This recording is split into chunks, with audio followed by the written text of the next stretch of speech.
Hello and welcome once again to Life That Matters with Dr. Sharon Norris Elliott. It's a good thing it's called that because that's me. Okay, I'm Sharon Elliott and I'm so glad to have you with me today. If you have been here before, welcome back. If you haven't, this will be a place where you will want to continue to come and visit. Because here on Life That Matters, sometimes there's a sermon. You could go back and see some of the great series that we've done. Like I've done a series on prayer and I've done a series on Bible study and things of that nature. But lately, my new series that I'm so excited about is called Sixty-sational. And I am so excited to interview some great women of God who are 60 and above. Now, we're not going to get real personal unless they want to, but 60 and above who are still doing things that matter for God. See how I did that? Life that matters, Sixty-sational. Okay, you got it. All right, so today I have one of my closest friends with me, Teri Jones, and Teri has been on the show before. And so I was going back to the years we have known each other. And my goodness, first of all, our children Exactly. are in their 30s. You see, how is that even possible? I know that's what you said. Okay, because your parents raised you right. Okay, you're supposed to say that. Our kids are in their 30s. Exactly. We knew each other before Exactly. the kids were born. Before we were married. Exactly. Yeah, and so, long time. Long time. And I heard someone recently say, and I've started saying it, so now it's my saying, that you cannot make old friends. You can make new friends. This is true. But you can't make old friends. That's true. And so it's so neat to have people who have stuck with you, through the years. They've seen you at your best and at your worst, and they hang out anyhow. So that's a blessing.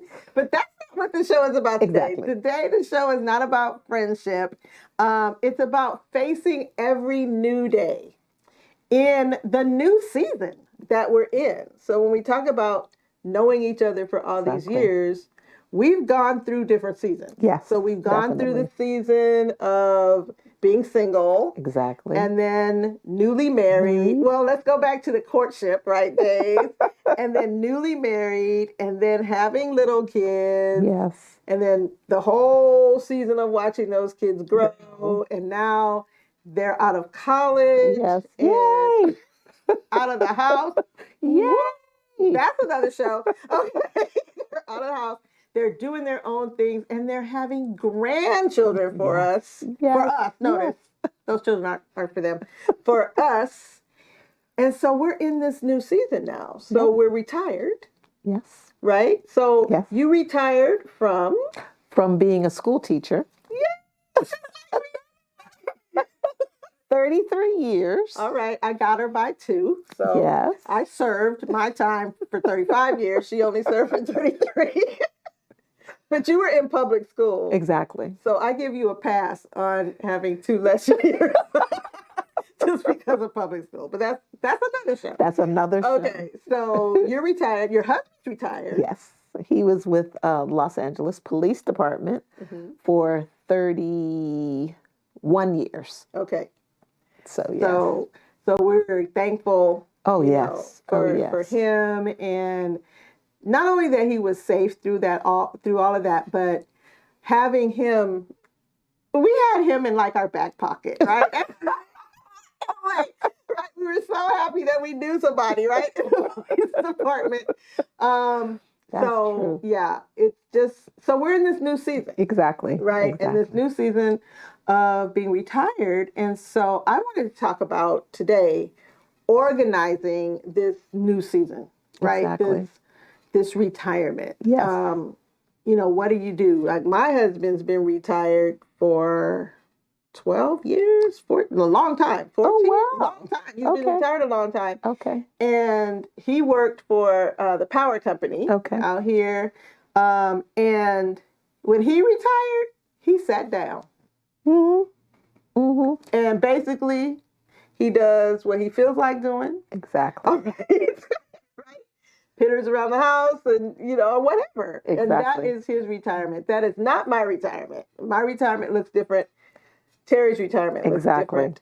But we want to talk about that reorganizing, or like I like to hear Teri talk about her youngest daughter, Amy, who reinvents herself. Always. I completely love that. And in a way, we're reinventing. We did. We Right? definitely did. And the thing that I think most people have to feel, my sister just retired 2 months ago. And when you've worked 30 plus years, you're used to structure. And so you have to give yourself a beat. So even if you decide to do what James did, your husband, you need to give yourself a beat to just exhale. Yeah. And just kind of survey, what you see yourself doing, because we are almost programmed on our jobs.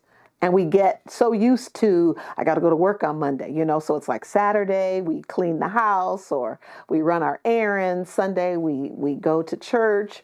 We might do our food shopping. We prepare for the week. Then we're getting ready for Monday. Yeah. And that goes on for 30 plus years. Yeah. So when it stops, it's like, is this just like I'm on vacation? Wait a minute. And you don't really know. Yeah. And I remember for me, as I was telling my sister, I felt like when I retired, it just so happened that was the year my son got married. Okay. So I retired. And see, her son and my son are good friends, almost best friends. Exactly. So, and they were in each other's wedding. Yeah, it's crazy. Okay. But he was getting married. My younger daughter graduated that May. From college. I still can't believe that. My husband retired from the police force that March. You had a lot going on. So that it was year. so much that year that I said I felt like I was in a barrel and somebody pushed it down the hill. And I was just like... More like pushed it over Niagara Falls. And I just felt like... And it just took me a moment to figure out, what I wanted to do next. Yeah. And what was weird was after teaching for 33 years, when August rolled around, I was used to going to Lakeshore and buying my supplies. I was used to that. So then I started thinking, I wonder what the kids are doing. Yeah. They're probably getting their breakfast. I think now, it's lunchtime. They're probably, and I was like, over in my head, going over a child's day at school. Right. It was crazy. And it just took me a while to say, why am I thinking about those kids? Right. Again, habit. What is it? Muscle memory. Yes. Right. Well, my retirement experience was different because I kind of prepared for the business that I went into while I was still working. So that's not that's what I did. I started doing my Authorized Me, right? Helping people write their books and editing and things like that. I started that business back in 2008. And then I was writing my own books as well. So I was doing all that on the side already, so that when I retired, I just immediately jumped straight into that full time. And over the last couple of months of working, my brain was just going as to how can this part-time thing expand into a full-time thing, because I still needed to make money. Look at that. I still needed to make money. And so, pension, retirement, all of that, I needed to add to that. So that's how it worked out. And I think because of that working in it already. Right. Helped me to make that step. And I actually recommend that to people when people are 55 or in their upper 50s, 57, 58. And I had this conversation actually with my husband 5 years before we did retire. What do you think you want to do? What do we want to do? Right. And so we were already going to seminars and meetings to kind of help him figure it. And I've always been an entrepreneur on the side. So I wasn't, I don't think, as much of a side hustle with you with your writing, Right. but I was always dabbling in some sort of business Right. on the side, you know. Now, it wasn't enough that I could put my hat on it, but it was definitely things that I was doing on the side, you know, that I knew about. And it's very interesting if you go back in your family history to find out. I found out that my grandparents on my dad's side, right, had a business. Exactly. Okay, wait a minute. They lived in Maryland Okay. and African American, Exactly. and they had a business Yes. of their own, Yes. right? And so I think I come by that honestly. Yes. I found out that then my dad, before I was born, he had a photography. Oh, wow.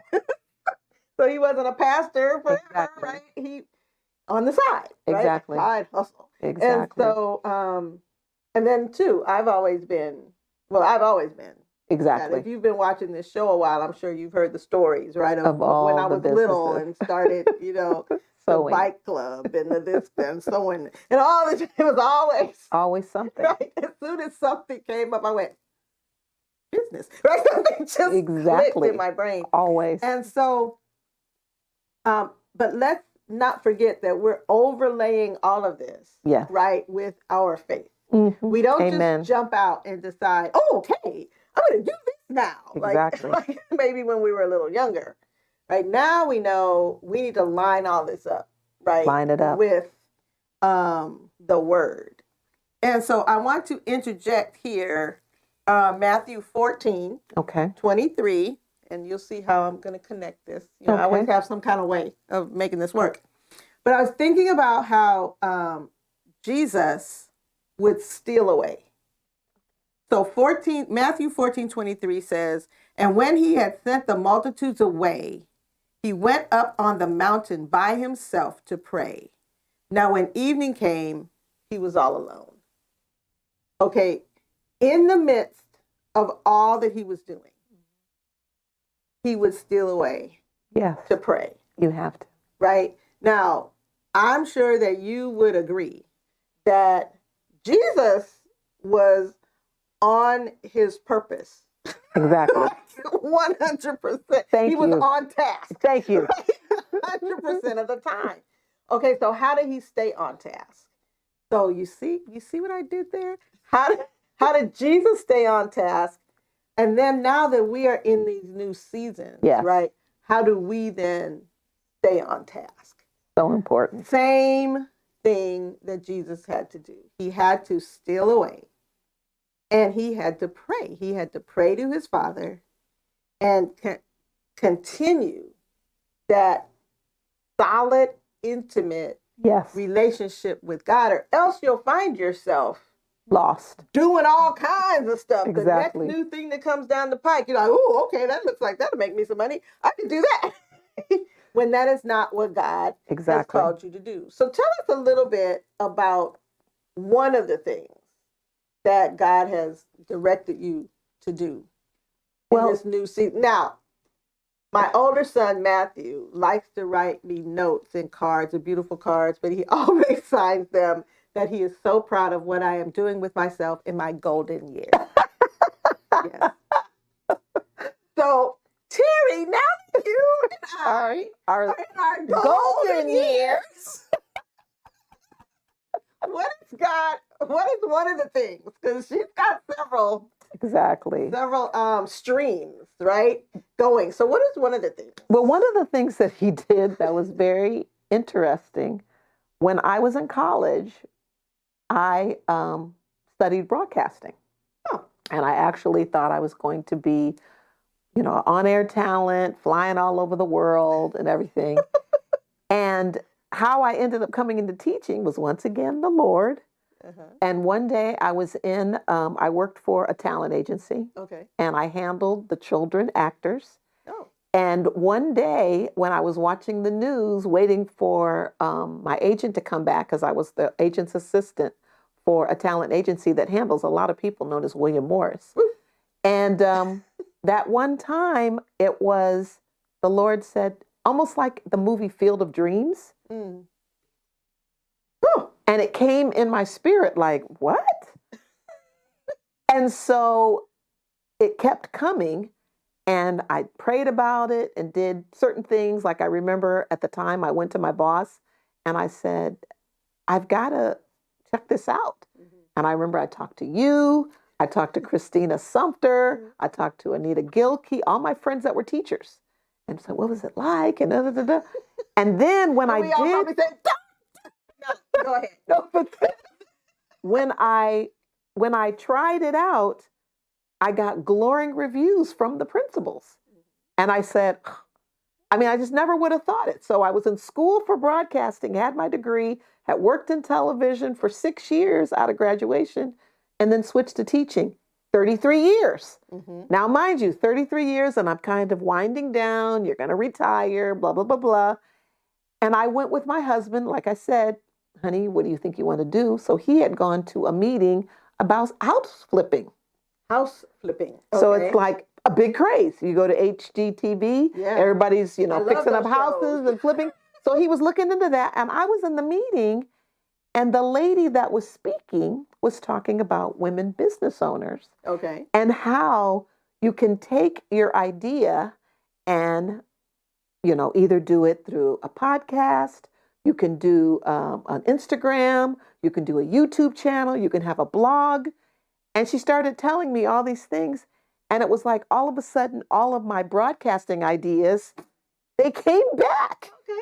And I started to say, I need to talk to her. Okay. And I ended up getting her in contact with her. She's kind of like my mentor now. Mm-hmm. And she's guiding me along as I'm starting a podcast. And and inside of me, it went back to that passion that I had from college. And it brought it back up because it was almost like with teaching, I put all that on the side. Right. So it just kind of, and it was just so perfect because I was just there to support my husband. And here I met this woman. Mm-hmm. So to me, they always say success leaves clues. Okay. So if you are looking for something, don't just sit up in your house and look for something. Get out in the world. Right. And as you meet people, you find out about things. Yeah. And the Lord, that's how he does for me. Right. It's kind of like a small opening doors. Doors that all of a sudden that you're like, and just be silly like us. We just go through them. Exactly.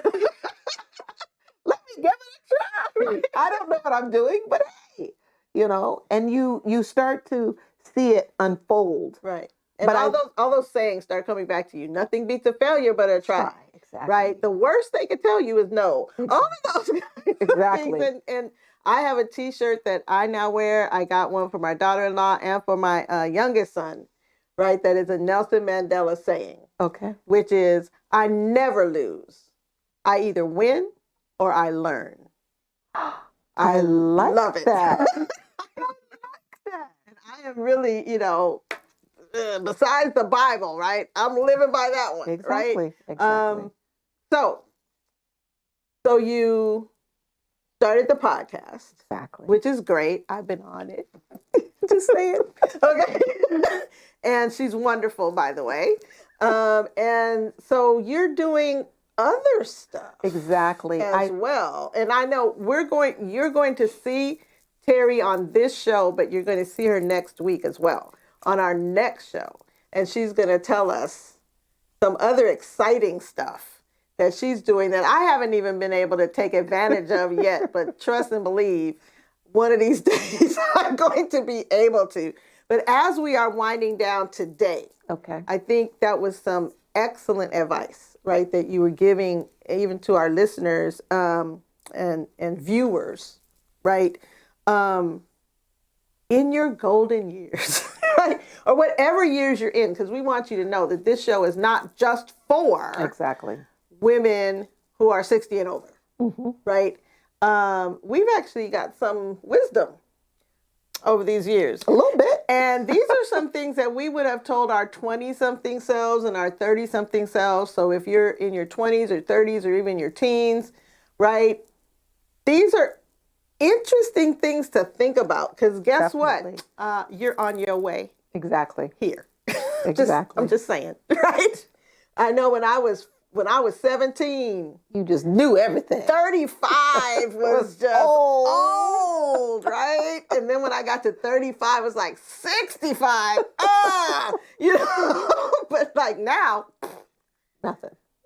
whatever, right? Whatever. So everybody can grow. I wish I had known a lot of the things I know now, right? When I was in my 20s, 30s, 40s, I probably maybe would have retired earlier. Some of the things I've learned about myself and being able to run my business and all of that.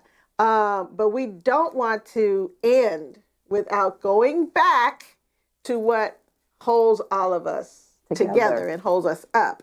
And so I wanted to talk a little bit about the daily devotions. Yes. Right? Yes.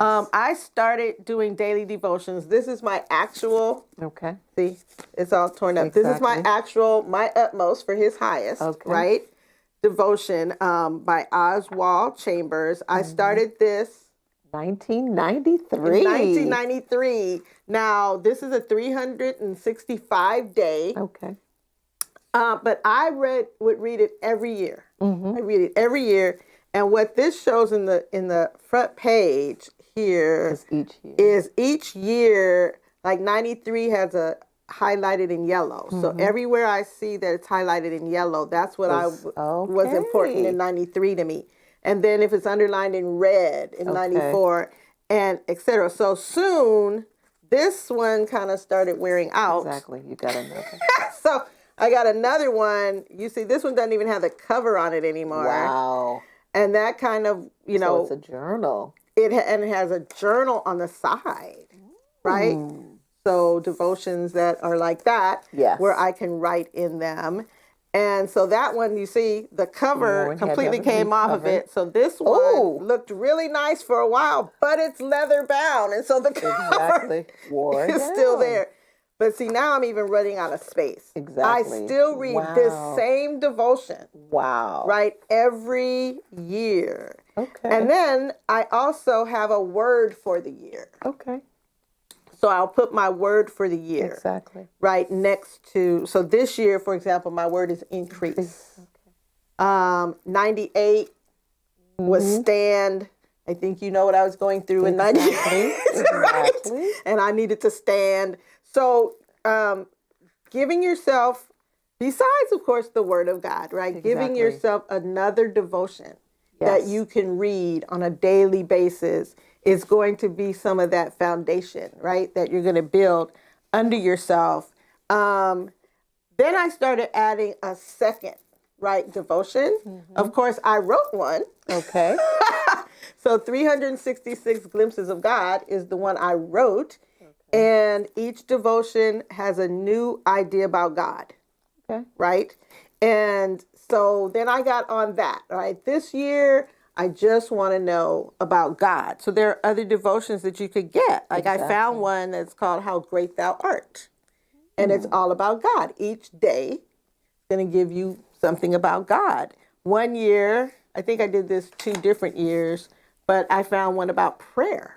So each day, right, is going to give me a little deeper into prayer. So I'll read my Oswald Chambers. I actually read my own devotion, and then the different years that I'll choose something else, right, to do. Exactly. So keeping focused. Yes. Right. Very important. On God every day. This is what I do when I get up in the morning is my devotions. Exactly. Right. And now I'm posting a quote from the devotion that I wrote. I will post a quote each morning, right, on Facebook and Twitter and Instagram and TikTok. Yes, TikTok. Yes. Even in my golden years. Yes, she has. TikTok. And she's mastered TikTok. I'm proud of that. Thank you.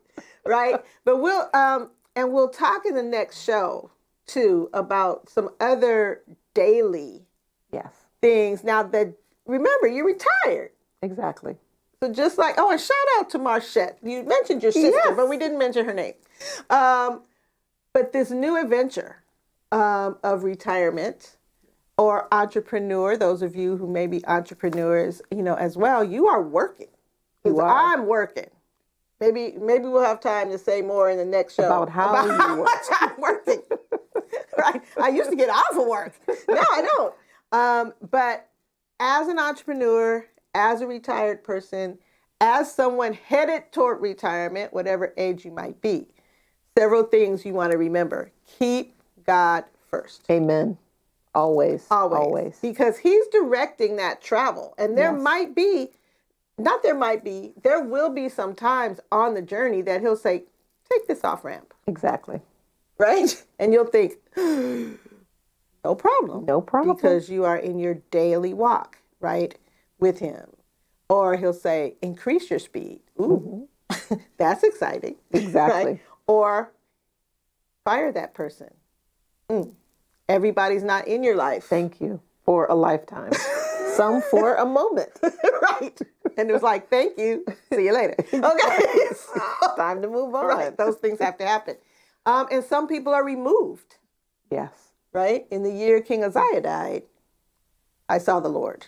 Right. And so there might be even some mentors that you have been following and have been helpful or what have you. And it's time to let them go. Let them go, fly out of the nest. Yes. All of those different things. Letting kids go. Amen. Hallelujah. Okay, so we have a lot to continue to talk about in our next show. So be sure to stay tuned in, right? Be sure you pick up your copy of A Woman God Can Bless, right? That's my latest book. But we're organizing ministry and personal time and reinventing yourself while listening to God. That is the focus of Sixty-sational Life That Matters. So please be with us. Thanks for being here this time. Be with us next time.